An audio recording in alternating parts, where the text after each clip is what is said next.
मंदिराच्या शिडीपासून जो नदीचा व्ह्यू आहे हा. ते मंदिरच्या दर्शनासाठी चाललो आहे आम्ही. मंदिराच्या दर्शनाला जवळपास तरी आता किती 5 तास लागेल. हे गर्दी बघू शकता. आम्ही यायच्या अगोदर आम्ही सगळ्यात लास्ट होतो. 5 मिनटं झाले आम्हाला लाईनला लागून. आता इकडे बघू शकता लाईनला लागून अर्धा तास झाला. म्हणजे 8 वाजता लागलो होतो. आता 8:30 झाले आणि आता अजून 1 घंटा म्हणजे 185 मिनटं म्हणजे अजून 3 तास 5 मिनटं अजून दर्शनाला लागतात. हे इकडे बघू शकता गर्दी. हे चिकू गरमी होते म्हणून चिके जरा हे करून राहिले गरमीमुळे. बाकी इकडे पब्लिक इकडून खाली येत आहे आणि असं फिरून इथे पहिला रॅम्प नंबर 1 हे इथून स्टार्टिंग होते. नमो पार्वती पते हर हर बम बम बम बम बम बम महादेव. ॲनिव्हर्सरी कपल दुःखभरी ॲनिव्हर्सरी सेलिब्रेशन कर रहे तो. जे शेवटपर्यंत ॲनिव्हर्सरी लक्षात राहील अशी.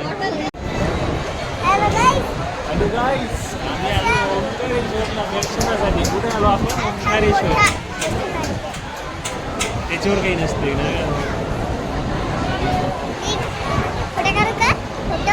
कसं आहे तुमचं मॅजिक? कसं आहे मॅजिक? काय आहे मॅजिक?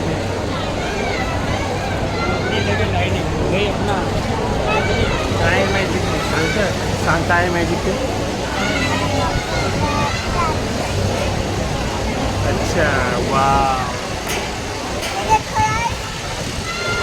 देखो गाइस ये ऐसा है चिकू का ड्रेस के साथ 2 कलर में आता है. 8 वाजेपासून लाईनला लागलो. त्याच्यानंतर आता 10 वाजता नव्या रॅम्पवर आलो आहे आणि नव्या रॅम्पवरून हा बघा नदीचा नजारा आहे. हे या साईडला पूर्ण बोटिंग वगैरे हे तिकडं तो मंदिर आणि इकडं पूर्ण बोटिंग वगैरे चालू आहे नदीमध्ये. आता पण पब्लिक येणं सुरू आहे. हा एवढं हे नव्या मंजिलवर एवढे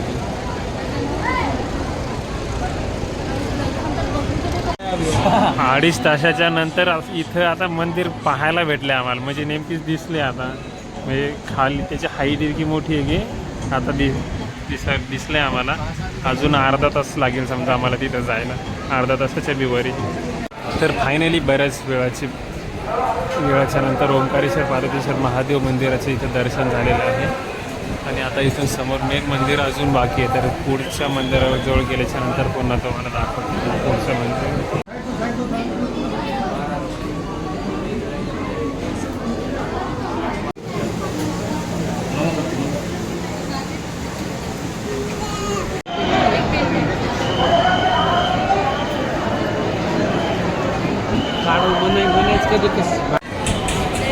सायरन काढणार पण काढायचं चालेल. तू पण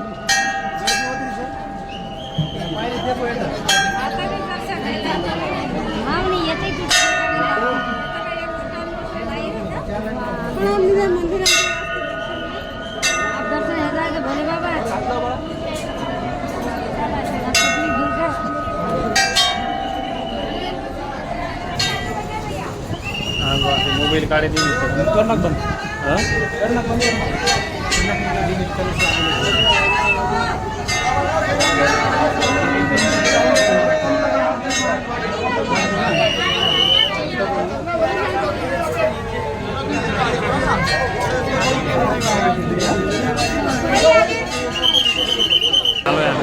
मंदिरामध्ये एवढी गर्दी होती की म्हणजे डोकं टेकवायच्या अगोदरच ते आपल्या तिथंचे पुजारी वगैरे जे बी त्याचे ट्रस्टी मेंबर असते ते आपल्याला लगेच असं ढकलून देते. जे बी कोणी असेल समजा लेडीज जेंट्स त्याचा काही विचार करत नाही. 3-3-3.5 तास जे बी झालं असेल समजा दर्शन करायला त्याचं काही इश्यू नाही समजा. चांगलं वाटलं मनाला एकदम मस्त दर्शन करून. पण असं डोकं टेकवायला बी असं चान्स नाही देत इथं. एवढं हे म्हणजे आपली कॅपॅसिटी वगैरे जर असेल समजा चांगली 2-3 तास उभं राहून जाण्याची तर नक्कीच यावं इथे. आपल्या फॅमिलीसोबत मित्रपरिवारासोबत आमचं दर्शन वगैरे तर झालं आहे. आता हा जो ब्रिज आहे झुलावाला, त्या ब्रिजवरून आम्ही चाललो आहे आता खाली. हे इकडे बाकीचे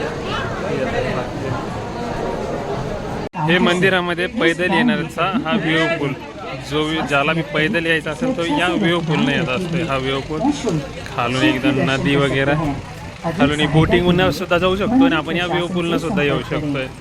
तर दर्शन वगैरे झाल्याच्या नंतर आम्ही इथून वापस चाललो आहे आता. चिकू फोटोच्या याच्या नादात.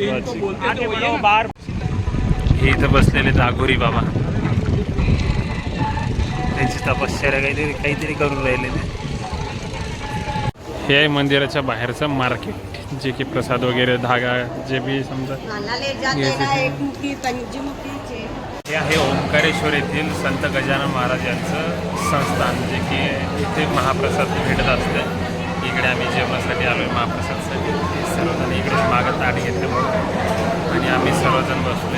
इकडे ताई वगैरे, हे इकडे चिकू. हॅलो गाईज, भूक लगी क्या आपको? भूक लागली का?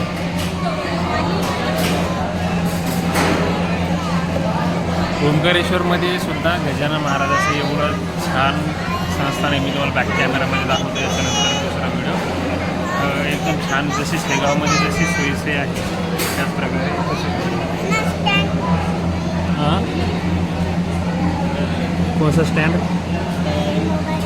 ते मोबाईलचा. हे बघू शकते जे हॉल आहे ना इकडचा, तर त्या हॉलमध्ये जसं शेगावमध्ये जशी सुविधा आहे त्याच प्रकारे सुद्धा इथं सुद्धा हजारो भक्त इथं महाप्रसादाचा लाभ घेत असतात दररोज. हे आहे इथलचा महाप्रसाद, जे की पोळी, लोणचं, शिरा, भात, सलाद, हे उडदाची डाळ, वरण आणि आलूची भाजी एवढं आहे याच्यामध्ये. तर आज आमचं ओंकारेश्वरचं दर्शन वगैरे झालं होतं आणि संत गजानन महाराज यांच्या संस्थानमध्ये तिथे महाप्रसाद वगैरे घेऊन आम्ही निघालो होतो आता उज्जैनकरिता. तर अशाच नवनवीन ब्लॉग पाहण्यासाठी दीपक राठोड या यूट्यूब चॅनलला लाईक करा.